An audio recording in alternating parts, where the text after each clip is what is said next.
বুখারী শরীফের মধ্যে আছে বুকের উপরে হাত বাঁধতে হবে। একটু লক্ষ্য করে ধ্যান দিয়ে শুনবেন। আমি এই জিম্মেদার স্টেজ থেকে পৃথিবীর মাটিতে শুধু বুখারী শরীফ না, ছটি সহিহ সিত্তার কিতাব না, যত হাদিসের কিতাব রয়েছেন, যদি একটা হাদিস দেখাইতে পারে সহিহ মারফু হাদিস যে নবী পাক সাল্লাল্লাহু আলাইহি সাল্লাম বুকের উপরে হাত বেঁধেছেন, 5 লক্ষ টাকা তাকে পুরস্কার দেওয়া হবে। বল সুবহানাল্লাহ। এটা আমার চ্যালেঞ্জ থাকলো।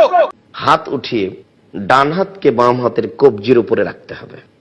অবশ্য বাহুর উপরে বাহু রাখা যায় সহিহ হাদিস, কিন্তু কবজির উপরে কবজি রাখারও একাধিক সহিহ হাদিস। এরপরে হাত দুটি বুকের উপরে রাখতে হবে। নাভির নিচে হাত বাঁধার 4টি হাদিস আছে, একটিও সহিহ নয়। এই জন্য আমরা এখানে আপনাদের কাছে একটা জোরালো অনুরোধ রাখবো, যেটা সহিহ সেটাই পালন করার চেষ্টা করি, আল্লাহ কবুল করুক। এভাবে বুকে হাত বাঁধার।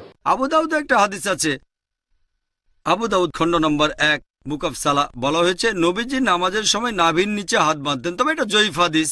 ঠিক এর পরের হাদিসটাই বলছে, যেটা সহিহ হাদিস, যে নবীজি হাত বাঁধতেন নাভির উপরে। আরো সহিহ হাদিস আছে সহিহ ইবনে খুজাইমা, যেটা বলছে নবীজি হাত বাঁধতেন বুকের উপরে।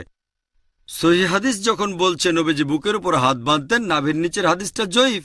তাহলে নামাজ পড়ার সঠিক নিয়ম বুকের উপর হাত বাঁধা।